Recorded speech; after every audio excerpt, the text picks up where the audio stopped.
All right. All right, what's going on, y'all? Today I'm with Gboluwaga, or Dr. Gboluwaga. Y'all, we've been friends literally since high school. Since then, now he's a doctor of physical therapy. And I really just wanted him to come on here, share his story with y'all, like the path to becoming a physical therapist, as well as 3 things that we can all do to stay away from the PT office. So, y'all, with no further ado, Bolu, let's talk. Well, thanks for having me, man. Yeah, for sure. And sorry if I look a little tired, a little malaise here. Just finished tearing it up on the court, So, yeah. No worries, man. So, yeah, bro, I'd really love to start out with like your early life. Like, where'd you grow up? Yeah, share that with us. For sure, man. Dude, I was born in Atlanta, Georgia. I was born in Marietta, Kennestone Hospital. Shout out to them. But 10 months old, we went to Nigeria for a trip. I actually caught malaria. Was sick, dead sick in the hospital for about a month. Dang. Soon after that, we moved to Maryland. I lived in Maryland for about 8 years, and then came back to Georgia, where I've been for the last like 18 years. Right, and that's where we met in like high school. Yeah, language arts class. Yep, with Miss Grant. Yeah.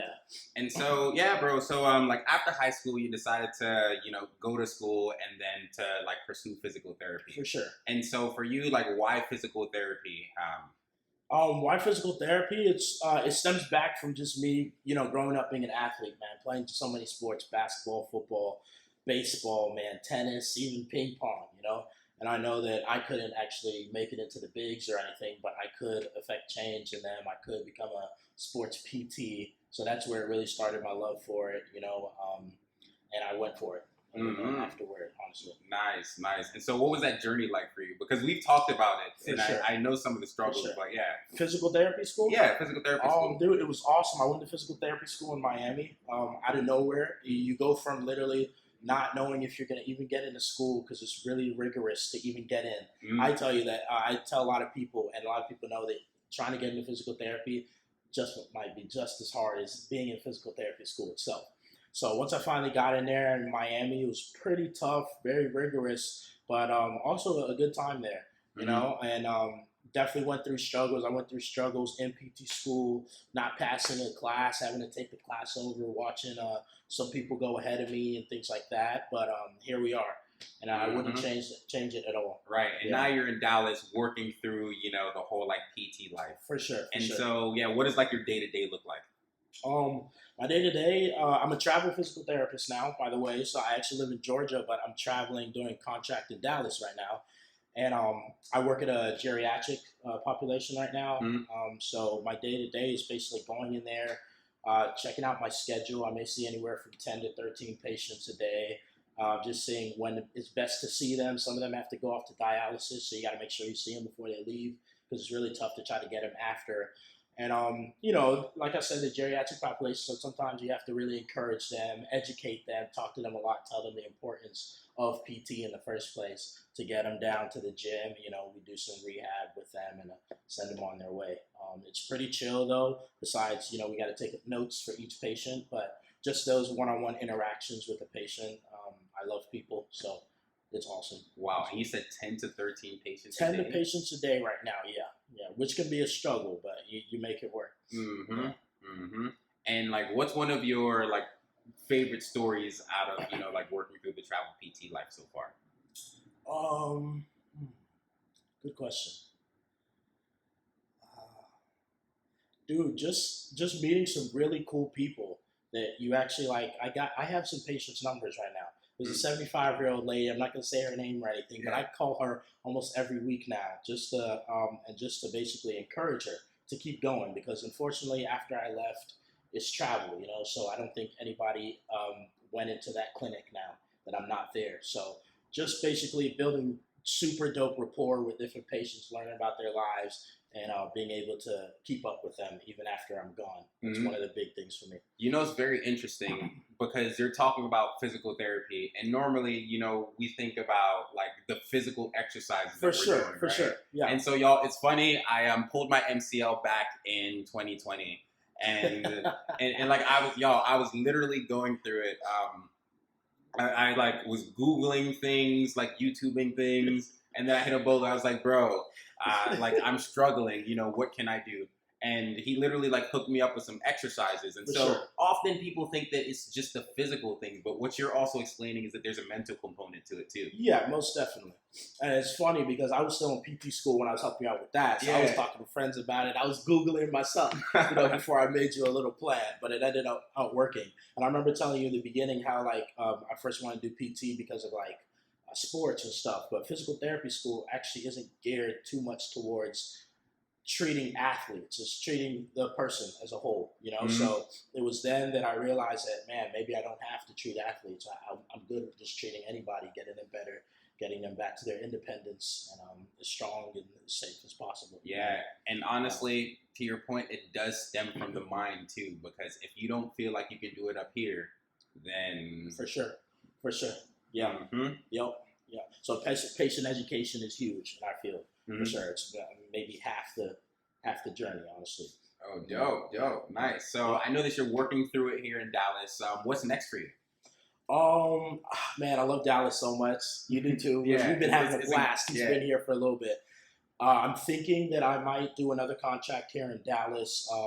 Definitely really considered California as well. But one reason I'm doing travel is because it allows me to work in a whole bunch of different settings. In PT, you can work in a school, you can work assisted living, skilled nursing, you can work hospital, you can work outpatient, you can work so many places. I'm still missing it.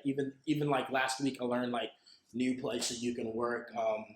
I have a friend that does rehab without walls, where basically he will go to wherever he needs to go and do rehab on the people, whether it be at the gym, whether it be at the beach. So just so much to do, and I just look forward to just trying as many settings as possible when I'm a traveler and see what I'm going to stick with at the end of the day. Okay, dope. I love it. Yes, I love sir. it. Yes, sir. And so I had to come to you, and I know not just you, other friends, and other friends, and like so many other people. For sure. And so like I'm big on just performance, and also inside of this performance, high sustainable performance, right? For sure. And so for the people who don't want to have to come to a physical therapist, who are like healthy and just want to maintain this health, what are like 3 things that you would recommend for them to do?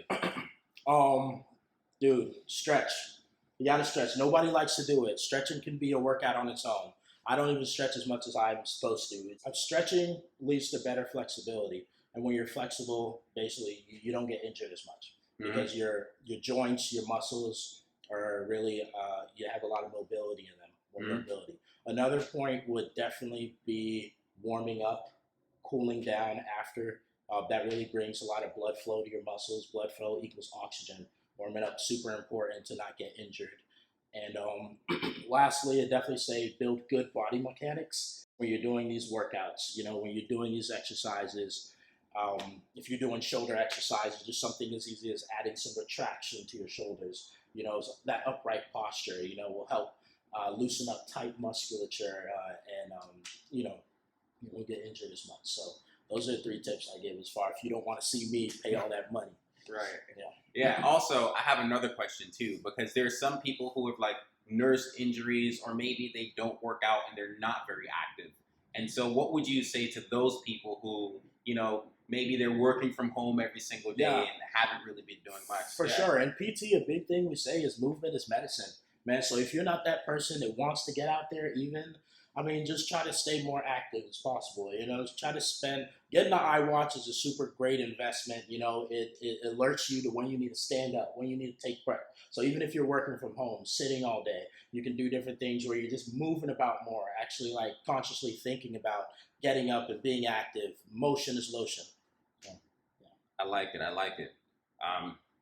Gbolu, bro, thank you so much for like speaking to us today. Sure, and where can people find you if they wanted to learn more about physical therapy and just like keeping themselves? Dude, they can hit up my inbox on Instagram. I stay on Instagram. I stay on social media. Instagram is GB Fawole, my last name. I'm sure he'll post it at the bottom or whatever. And let's talk, man. I appreciate you inviting me here. Oh yeah, bro. Seriously.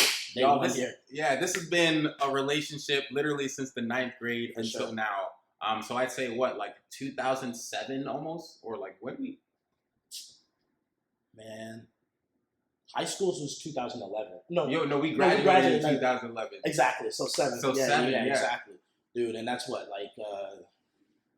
like, geez, 15, 16 yeah. years, man, knowing this guy, you know, and it's just great having a guy like him, man.